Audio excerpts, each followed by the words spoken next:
Alasan Roy Suryo sulit ditahan kasus ijazah Jokowi. UGM Polda Metro kedapatan berbohong di sidang. Terungkap alasan Roy Suryo belum juga ditahan meski telah ditetapkan sebagai tersangka kasus ijazah Jokowi tudingan pencemaran nama baik.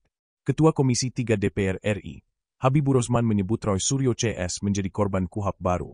Hal itu disampaikan dalam konferensi pers mengenai KUHP baru jelang sidang paripurna, Jakarta, Selasa, 18 November 2025. Habibur Rahman mengatakan Roy Suryo CS merupakan contoh korban dari KUHP versi Orde Baru, sehingga RUU KUHP perlu segera disahkan. Sekarang ini banyak orang jadi korban KUHP Orde Baru. Lihat misalnya kelompoknya Roy Suryo itu korban KUHP Orde Baru. Menurut standar KUHP baru Roy Suryo CS ini penanganan kasusnya bisa dengan restorative justice, ujar Habibur Rahman. Pantas beberapa waktu saat penetapan sebagai tersangka, Roy Suryo CS malah bersikap santai tanpa ada perasaan khawatir. Secara terang-terangan Roy Suryo juga menyebut jika status tersangka belum tentu menjadi terdakwa. Mengikuti proses hukum yang ada karena status tersangka ini belum tentu terdakwa apalagi terpidana, ungkap Roy. Roy Suryo justru menyindir terpidana inisial SM yang sekarang belum dieksekusi. Ada terpidana sudah berjalan 6 tahun ingkrah saja masih ada yang bebas melenggang tidak menghormati hukum sampai sekarang, tukas Roy. Baru-baru ini UGM, Polda Metro Jaya dan KPU Surakarta yang mengklaim ijazah Jokowi asli justru dicecar oleh majelis hakim di sidang sengketa ijazah Jokowi. Rospita Vici Paulin, Ketua Majelis Komisi Informasi Pusat, KIP, yang memimpin sidang sengketa informasi terkait ijazah Presiden ke-7 RI Joko Widodo, Jokowi, pada Senin, 17 November 2025, mencecar Universitas Gadjah Mada, UGM.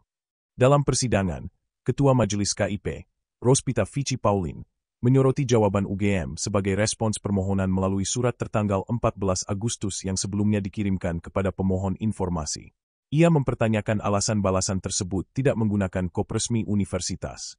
Pertanyaan itu kemudian ditindaklanjuti dengan pemeriksaan silang.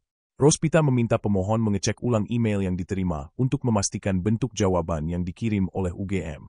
Perwakilan UGM menjelaskan bahwa respons terhadap permohonan informasi memang dikirim melalui email. Penjelasan tersebut membuat Ketua Majelis kembali mengkritik standar administrasi yang digunakan UGM. Ia menilai langkah kampus mengirim balasan tanpa kop dan tanpa tanda tangan tidak sesuai prosedur lembaga publik. Ia juga mengingatkan bahwa pejabat pengelola informasi di UGM memiliki kewenangan administratif sesuai surat keputusan rektor, sehingga penandatanganan surat tidak harus selalu oleh rektor. Menurutnya, standar legalitas dokumen tetap mesti dipenuhi. Ketua Majelis, Rospita Vici Paulin, membuka pemeriksaan dengan menanyakan keberadaan ijazah asli Jokowi. Untuk ijazah asli, Jokowi, saat ini berada dalam penguasaan Polda Metro Jaya untuk kepentingan proses hukum. Jawab perwakilan Polda Metro Jaya. Perwakilan Polda Metro Jaya menjelaskan bahwa dokumen yang dimohonkan, mulai dari salinan ijazah asli, hasil pindai berwarna, transkrip nilai, KHS, laporan tugas akhir, surat tugas, SK Yudisium, dan seluruhnya telah masuk dalam berkas penyidikan. Karena berstatus barang bukti yang disita berdasarkan penetapan pengadilan negeri, dokumen tersebut otomatis menjadi informasi yang dikecualikan.